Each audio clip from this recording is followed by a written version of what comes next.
What's up, you guys? Thanks for watching Live to Drive with your boy Cayman Watts, and today I'm reviewing a 2007 Ford Mustang.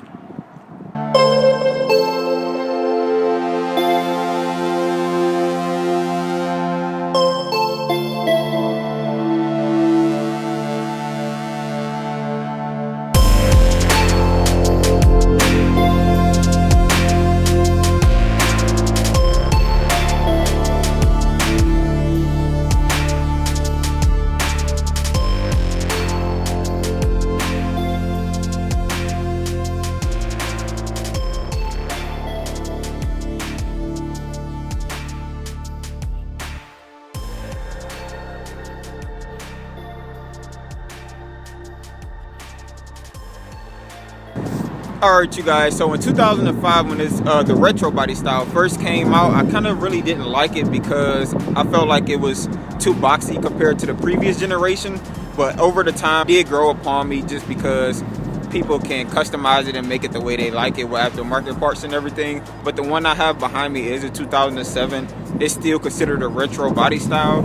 So with that being said, let's get up under the hood and check it out. Okay, you guys, so the Mustang I have today is the V6 model. I know everybody like, if you get a Mustang, you got to have a V8, but the model I'm reviewing today is the V6. So in 2007, they had the 4.0 liter with around 210 horsepower, give or take 200 pound-feet of torque. So with that being said, you average 19 in the city and about 28 on the highway, depends on how you drive. So now that we have all the specs, so let's hop in. So now we're in the cabin of the 2007 Mustang. It is pretty nice, it's pretty decent. I love the retro look, especially with the gauges.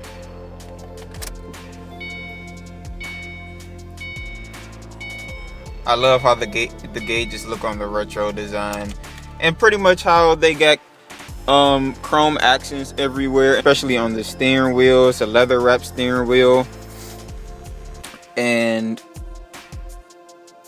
here on the gear shift, this is an automatic. Some things I do hate, it is just hard plastic everywhere around, up and down the center console is hard plastic. Up top here is hard, this is hard. I mean, it looks good, but it's still rock hard. This leather here on the door panel does come off eventually because of the adhesive on the back. I guess it just fades off and then the fur comes off, so that's one thing I don't like. Another thing I don't like is pretty much it happens on both on both door panels. And if you can see here, the lumbar support is really not that good on these seats. These are the cloth seats, and a typical Mustang, you don't really have a lot of room in the back there, but you can't really complain about a back seat space in a muscle car. It's a Mustang, what do you expect? Okay, they did put a little bit of soft touch, so right here on top of the center console, so you can have your elbow, and here on the door where you rest your elbow, those two spots are pretty much the softest spots in the car. Besides, of course, the seats, these are cloth seats. Other than that, back then Ford was trying to figure out what quality really means inside the interior. So let's get on the road and see how it drives. All right, you guys, so now we're about to take the Mustang for a quick spin, see how it drives. This is an automatic transmission, and it is winter time, so I'm gonna try to keep it keep it contained. You know how Mustangs get.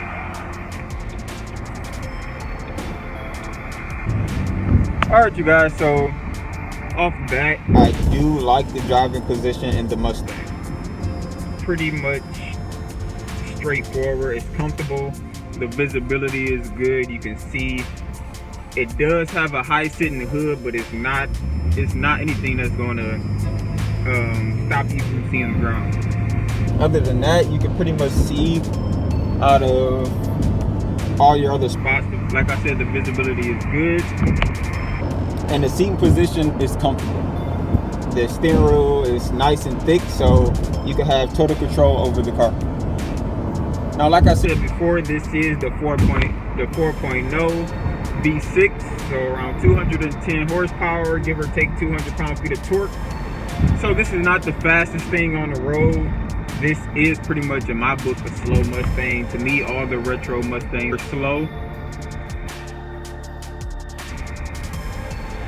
To me, Mustangs really didn't start getting fast until 2011. They brought back the 5.0 Coyote and gave it about 400 horsepower, about 412, I believe.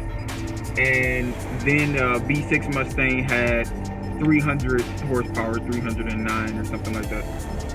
To me, that's when the Mustangs start really getting fast, because if you think about it, the retro body style, they had around 300 horsepower in a V8. So like I said, to me, it's pretty slow.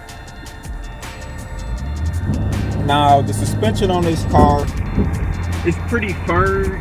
It does have road noise. I mean, what do you expect? It's a muscle car. But other than that, it sticks to the road, besides, of course, the back end always getting loose. But that's the thrill of a Mustang. That's the drama and the character of a Mustang, you know?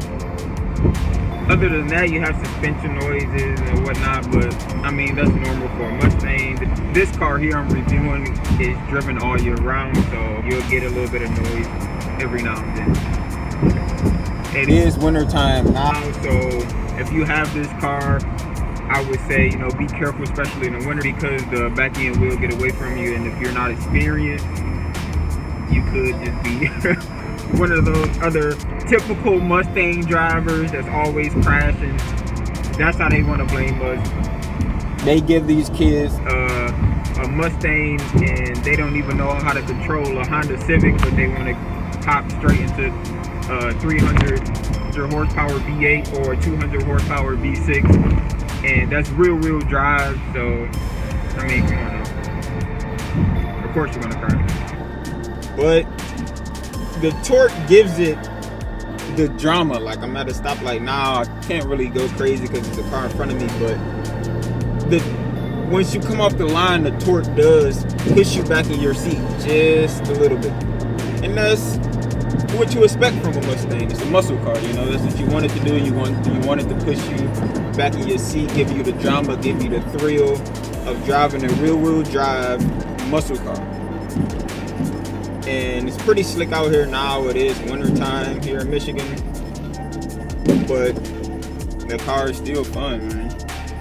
I've been driving the car for a little while now, and I can tell you the steering on this car is precise, man. It's great. I love the steering on this car. Wherever you tell it to go, it's gonna go. Besides the back end getting away from you every now and then, the steering is perfect on this car, man. As long as you know how to control the back end, it's pretty good, man. It's pretty good. Now with the brakes, I do not like the brakes on this car. The brakes do feel spongy on this car. Well, and I noticed the brakes feel spongy in Mustangs before Ford introduced the Bimbo package. So with that, I'm pretty sure it canceled all this out. The handle's pretty good on the back road.